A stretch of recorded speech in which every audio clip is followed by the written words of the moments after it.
जय हिंद दोस्तों। आज के न्यूज को आपने पढ़ा होगा जिसमें माननीय सर्वोच्च न्यायालय ने एक कमेटी का गठन किया है और वो कमेटी का गठन इसलिए किया गया है कि जब किसी न्यायपालिका के अंदर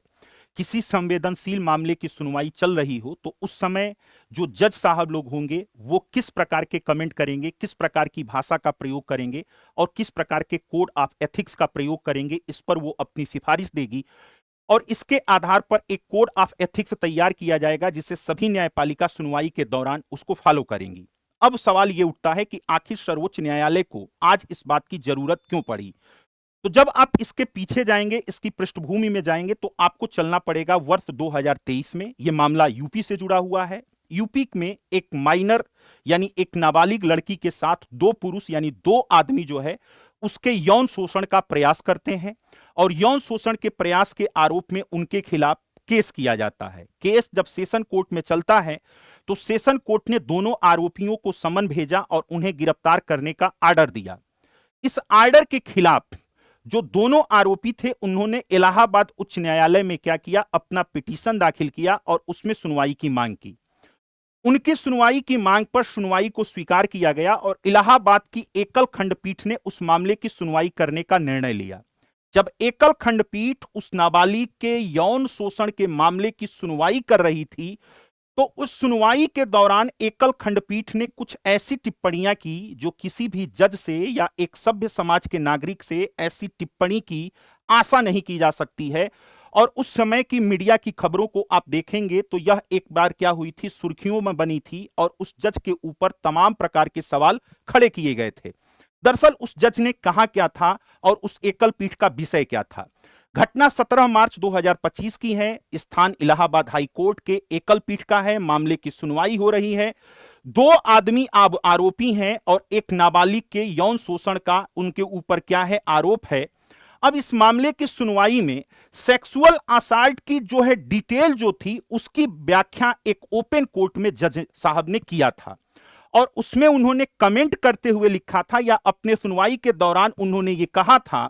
कि पैजामे का नाड़ा नीचे खींचना रेप की कोशिश नहीं मानी जाती, बल्कि इसे आईपीसी की धारा 345 बी के तहत महिला के साथ जबरदस्ती का एक छोटा सा चार्ज लगता है। और इस तरीके से उन्होंने जो दो बालिग जो आरोपी थे उनको एक तरीके से जो रेप के लिए प्रयास कर रहे थे, यौन शोषण का प्रयास कर रहे थे,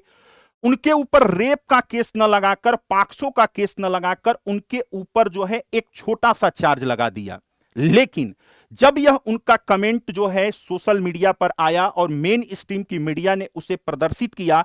तो इस मामले को माननीय सर्वोच्च न्यायालय ने इस मामले का स्वतः संज्ञान लिया और स्वतः संज्ञान लेते हुए उन्होंने न केवल इलाहाबाद के हाई कोर्ट के एकल पीठ के जज को खरी खोटी सुनाई बल्कि उस मामले को अपने पास तलब कर लिया।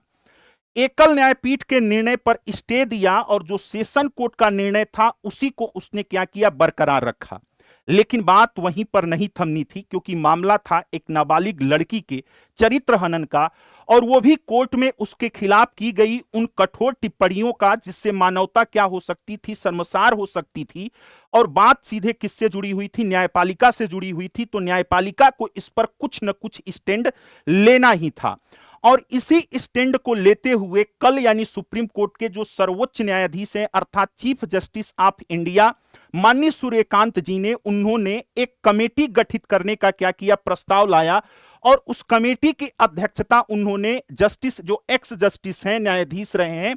वो अनिरुद्ध बोस को दिया है कि आपकी अध्यक्षता में हम एक कमेटी का क्या करते हैं, गठन करते हैं और आप इस मामले का क्या करिए, गंभीरता से छानबीन कीजिए और सबसे पहले आप उन स्पेशलिस्ट लोगों को अपने कमेटी में शामिल कीजिए जो हाई कोर्ट, सुप्रीम कोर्ट या किसी भी कोर्ट में सुनवाई के दौरान जजों के द्वारा या वकीलों के द्वारा किस प्रकार की भाषा का प्रयोग किया जाए, किस तरीके के साथ मवकीलों के साथ या जो आरोपी हो उनके साथ कैसा संवेदनशील व्यवहार किया जाए, इन सब के लिए आप एक कोड ऑफ एथिक्स बनाइए जिसका कठोरता से पालन क्या हो, सुनिश्चित हो।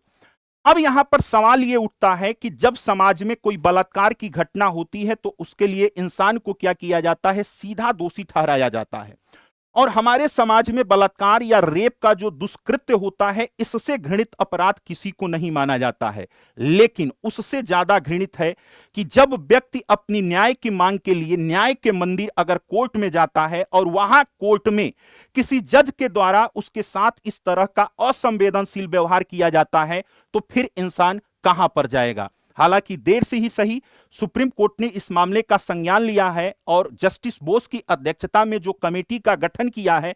तो यहां पर इस बात की उम्मीद की जा सकती है कि यह कमेटी काफी कठोरता से, ईमानदारी से एक ऐसे कोड ऑफ एथिक्स का क्या करेगी, निर्धारण करेगी, जिस कोड ऑफ एथिक्स का फॉलो करके आगे से कोर्ट में किसी रेप पीड़िता या किसी रेप की जो पीड़िता है या जो जिसने क्या की है इसके दंश को झेला है, उसके साथ कोर्ट संवेदनशील व्यवहार करेगा और उसके ऊपर इस प्रकार की कोई अशोभनीय टिप्पणी नहीं करेगा।